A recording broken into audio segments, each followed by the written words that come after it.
What's the meaning of American Gothic?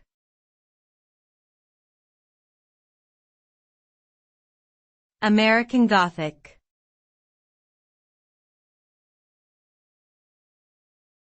American Gothic.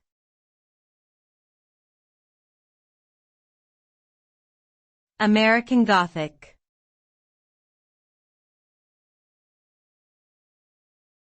American Gothic.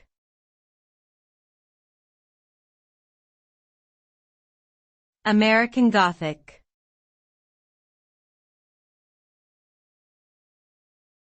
American Gothic refers to a famous painting by American artist Grant Wood. The painting portrays a farmer and his daughter standing in front of a house with an iconic Gothic window.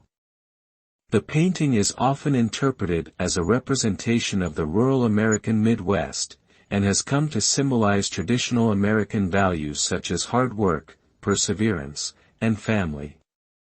It has been a popular cultural touchstone for decades and continues to be celebrated as an important piece of American art.